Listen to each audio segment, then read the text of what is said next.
Hi guys, so I'm doing my third on raw source material, and the reason why is because you got to start with the raw before you can go with finished. But using our famous Fort Collins, it's famous for providing construction materials. A lot of the construction that's being used throughout the state and the surrounding state areas come from Fort Collins. I'm going to be predominantly focusing on the lumber yard, which is pine, spruce, and fir, and that's also in conjunction with Northern California because they also are a prime pine tree producer.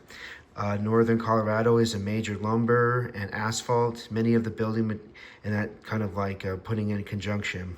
And the one that I was going to be focusing on with the lumber was Mason Lumber and Hardware. And that's because Mason is a famous lumber yard within the area. And if you want to get the best pine and spruce fir hardwoods, Northern Colorado is the place to go to.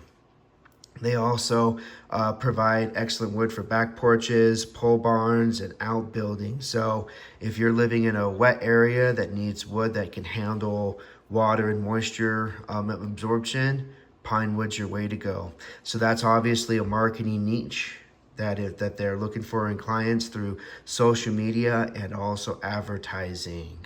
And from a economic standpoint, Larimer County relies 11% of its workforce on raw materials and also 15% on finished manufacturing. So almost 1 out of every 4 jobs come from this sector of the economy.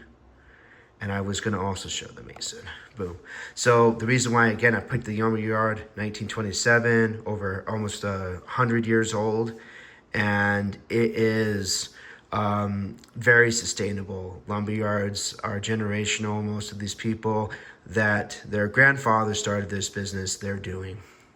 So going back in the last line, Fort Collins has an excellent source material compared to other many parts of the country.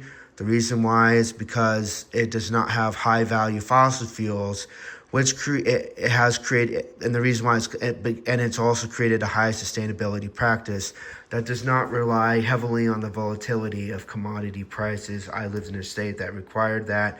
So basically we had the boom bust economies. Fort Collins is not as vulnerable to that. Also, the city shows excellent stewardship over the environment and creating economic stability away from pure resource-based earnings because only 1/4 of the economy is based on commodities.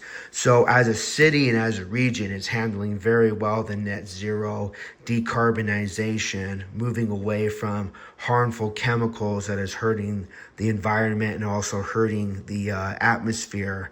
And so both from an economic and environmental standpoint, Fort Collins is doing very well.